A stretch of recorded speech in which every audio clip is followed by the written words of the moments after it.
Jay and Jill went up the hill and got stranded in Africa. Hey, that's not even what the video was about today. But I just wanted to point out something very clearly before we get started today. Be on time. Be on time for your cruise when it leaves. Make sure that you're on ship time, not island time. Make sure that when you're booking an excursion, make sure that it is one that will get back to the ship on time. Here's the whole thing. If you take a cruise and you book an excursion outside of what the cruise has for you, then the cruise is not going to be responsible for that time if you get left. Now, keep in mind, these passengers were over an hour late coming back. So, of course, the ship has a tight schedule and it's not going to wait. So I just wanted to address that really quick. Thankfully, all 8 passengers that were stranded on March 27th were able to rejoin the cruise ship on Tuesday that just passed, with today being a Thursday. So they were able to join 2 days ago to get back on and make it back home.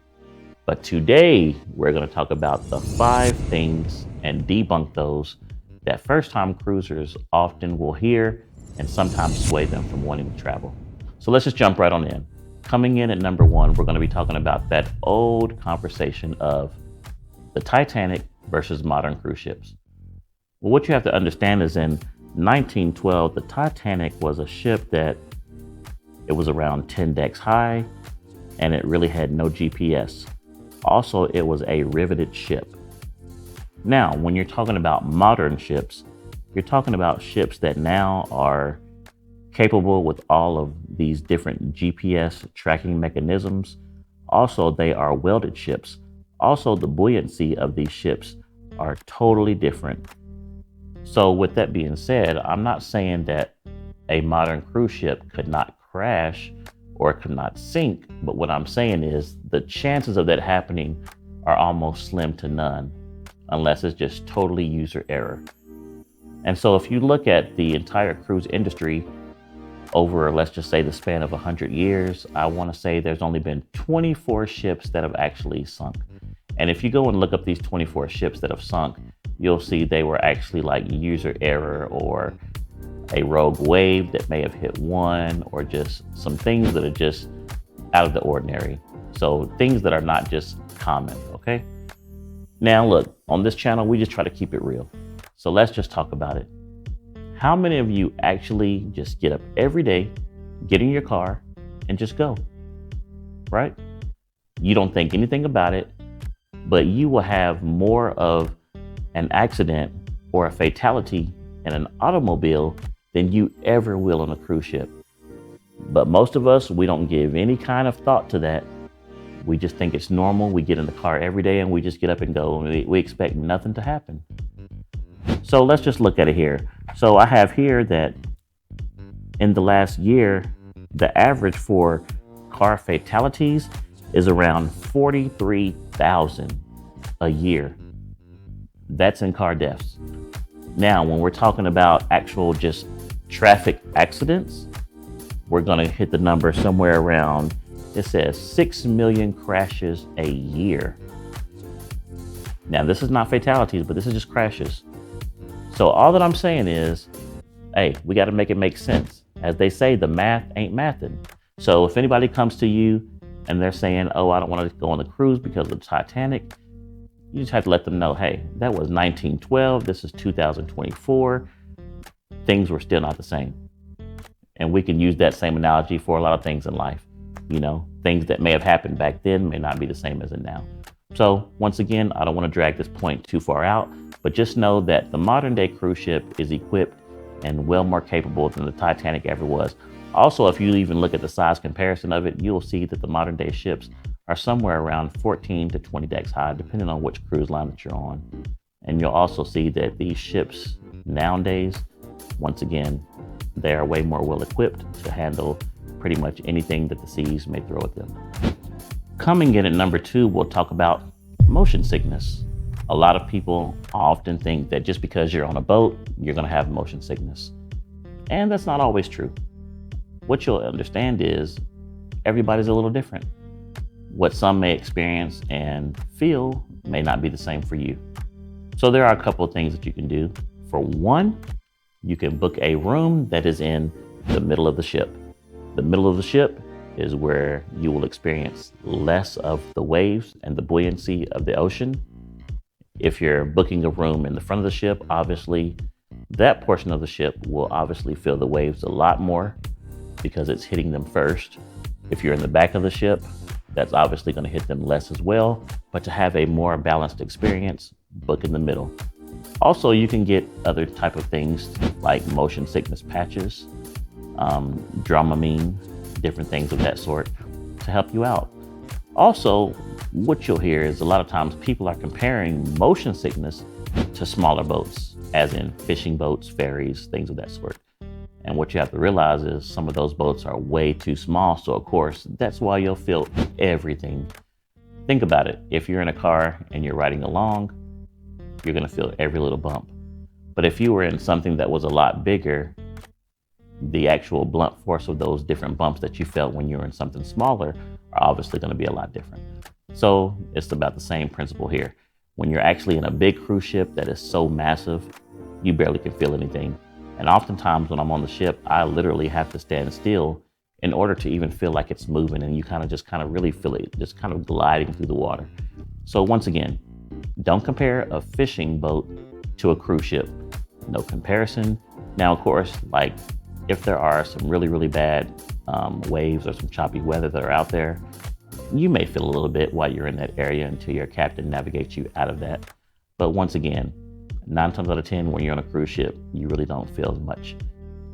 There's only certain amounts of times when you may feel that. Maybe there was a medical emergency on board.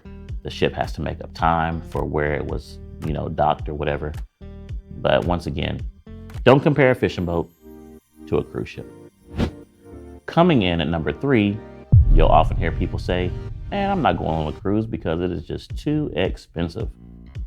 Well, let me be the person to tell you. Actually, in my opinion anyways, and I'll just say it like that, cruising is always going to be 10 times cheaper than actually pricing everything out individually. What'll happen is when you're booking a cruise, after you've paid for your fare, you've paid for your gratuities, you pay for your port fees and taxes, everything is included, meaning food, entertainment. Now, the things that are not included are obviously if you want the drink package for alcoholic beverages or soda packages, your casino, or your excursions. Now, when you go, let's just say you're going to Florida somewhere and you're going to book something, or let's just say you're going to an island as well. We'll just say Cancun or somewhere like that. Well, you're probably going to book an all-inclusive resort, which that all-inclusive resort is going to include your meals and your drinks. But you have to also understand that that's only going to include those things as long as you are on the property. Once you step off of that property, everything is priced out individually. So let's just say if you went somewhere else, maybe let's just say Florida, after you paid for the airfare, the hotel, or the Airbnb, all of your food, all of your entertainment, you are still always going to come out paying more than you would for a cruise. So everybody cruises a little differently. Some people cruise and never do excursions. Some people just love to go to the different islands and just walk around, enjoy nature and take it in.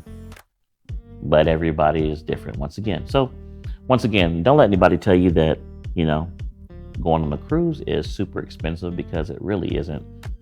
You can get fares as low as, once you start going on at least a few cruises, you can get fares as low as $100 a person. Now, of course, you still have to add taxes and gratuities onto that, but that's still pretty cheap. I want to say the last trip that I went on, I want to say I paid no more than around $600, and that was around $300 per person based on double occupancy. So when you look at it like that, and that was for 5 days, 4 nights. And that was to, I believe it was Costa Maya and Cozumel, leaving out of Miami. No, not Miami, but New Orleans. So once again, once you're looking at it like that, think about it. Where are you going with all of your food included, all of your entertainment for $300 for 5 days, 4 nights? So I'm just saying, if the math ain't mathing, hey. Coming in at number 4, you'll hear a lot of people saying cruises are boring. Now, how was the cruise? How was the cruise boring, ma'am, sir? How? I just want to know. Because I mean, when I look at the cruise, I mean, I can go down my Carnival Hub app and I can see activities all day. Now, obviously, it depends on what kind of person you are and what type of things you like to do, but I feel like they have a little bit of everything for everyone. So whether you're partaking of things on the boat like the karaoke, the comedy club, going in the casino, going to the arcade room, going to the chef's table, or whether you're waiting until you get to a port to partake in some excursions or things of that sort, I mean, there's something for everybody. Every ship is a little differently, different as far as what's featured on the ship. So you may have a ship that has a lot of water slides, hot tubs, pools that are pretty standard on most of the ships anyways. Then you'll have some that may have the indoor trampoline park. You'll have some that obviously have basketball courts, different things of that sort, putt-putt golf, things like that. So once again, there are plenty of things to do on the ship. It's just all a matter of, what your fun level is and how much outside of the box you're going to think about it. So once again, there are plenty of things to do on a cruise ship. So don't let anybody tell you that it's not fun, it's just boring, it's for old people, there's too many kids running around. Here's the thing, if you feel like there's too many kids running around, guess what? Go to the Serenity area. In the Serenity area, it's for adults only. No kids running around. They usually have someone to monitor that area, and it's always done at a pretty good job. Normally when I've been in there, I don't see any kids running around. Also on some cruise ships, and I don't know, it may be on all of them, but they normally have a bar that's also inside the Serenity area, as well as a little venue where you can actually get your own fresh salads and things of that sort. So you can actually partake of those, chill out, enjoy the nice, comfortable seating that's different from traditional cruise chairs that are out on the main deck on the Lido and any other deck that's on there. So yeah, go by yourself, grab a book, grab your partner, go sit out there and enjoy the Serenity area kid-free. So once again, there are plenty of things to do on board.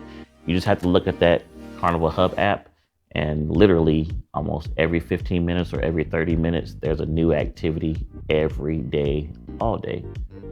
Go through there, heart some of the activities, do some stuff you've never done before, whether it's bingo, whether it's trivia, and I guarantee you'll have a pretty fun time. Coming in at number 5, last but not least, let's talk about TikTok viral videos. More importantly, not just any video, but lately there has been a very big uptick in people posting, obviously, cruise videos. Cruise videos that are experiencing storm surges, flooding. The Carnival, I want to say it was the Freedom that's caught on fire a couple of times. I understand those videos are pretty entertaining, but once again, don't let those distract you from the entire bigger picture that this is not something that occurs on every ship every day. So once again, just like you could be in a regular car and it could break down, is it going to break down every day? No, but it's just something that may have happened, And so it's one of those things that you just really can't predict. It's one of those things where it's just like, you have to look at the situation and just be like, man, it's unfortunate that it happened, but don't let it ruin the experience going forward. So although you can look at these videos and you can see comments that are flooded with people saying, oh, I'm not going down this and that. Well, hey, let that be their experience. Don't let that be your experience. I promise you, when you go on a cruise ship, and I've had people that do this before, they told me they've seen all of these things on social media. They went on a cruise, and guess what they said? Man, I didn't see any of that. My bad. Exactly. A lot of people will overthink. And so I just don't want you to be one of those. So that's why I kind of wanted to bring the 5 things that people just often talk about that really kind of persuade and deter them from going on a cruise ship. But once again, I promise you, if you go on a cruise, you'll have a great time. And if you don't have anyone to cruise with, maybe you're solo, or maybe you're a group of people and you're looking for other people to travel with. Maybe you're a family and just looking for like-minded individuals. At the end of the video, As usual, I post the Facebook link to a group that I have, and it's for singles and it's for families. And basically all it is a way for all of us to kind of, come together and just say, hey, this is an itinerary where I'm planning to go. Is there anybody else that's going on the sailing? Maybe you can group up, link up, whatever the case may be. And that way you're not cruising by yourself and having a time by yourself, which I've seen people go solo and have the best time of their life as well. So once again, I just wanted to bring that to you. I hope you guys have a fantastic rest of the day and happy cruising to you in the future.